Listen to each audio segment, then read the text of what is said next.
Pengurus Ikatan Pemuda dan Pelajar Mahasiswa Salatiga atau IPMS menyalurkan bantuan kepada Marzuki, korban kebakaran yang terjadi di Kampung Cot Lampise, Kecamatan Salatiga, Kabupaten Aceh Barat beberapa hari lalu. Bantuan tersebut diserahkan langsung di kediaman korban. Kebakaran yang melanda rumah sekaligus tempat usaha milik Marzuki mengakibatkan bangunan tersebut hangus terbakar dan hanya menyisakan puing-puing. Sejak musibah terjadi, bantuan terus mengalir dari berbagai pihak, baik pemerintah maupun masyarakat setempat. Ketua Pengurus Besar IPMS Afrizal Rashid mengatakan bantuan yang disalurkan merupakan hasil penggalangan dana yang dilakukan bersama Forum Bangsa atau Porbangsa dan Ikatan Keluarga Salatiga (IKASA) Melabuh selama 4 hari melalui donasi terbuka di grup WhatsApp.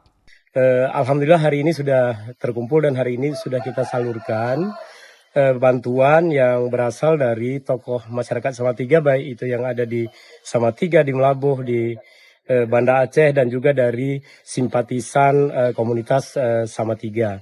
Penyerahan bantuan dilakukan oleh pengurus IPMS usai melaksanakan sholat Jumat. Rombongan kemudian menuju Kampung Cot Lampise untuk bersilaturahmi sekaligus menyerahkan bantuan secara langsung kepada korban. Donasi tersebut diserahkan oleh salah seorang pengurus IPMS, Ulul Azmi. Sementara itu, Kecik Kampung Cot Lampise, Sofyan Zoli, menyampaikan apresiasi dan terima kasih kepada seluruh donatur yang telah membantu meringankan beban warganya yang tertimpa musibah. Jadi dengan bantuan ini kami terima kasih sebesar-besarnya atas partisipasi warga Salatiga khususnya ataupun di luar Salatiga.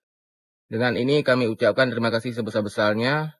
Kemudian kepada Ceki, dengan musibah ini kami mohon dengan tabah dan kesabaran yang sebesar-besarnya. Ia berharap bantuan yang diberikan dapat membantu memenuhi kebutuhan mendesak korban serta menjadi penyemangat untuk kembali bangkit setelah musibah yang dialami. Reporter RRI Melabuh Irham Syah melaporkan.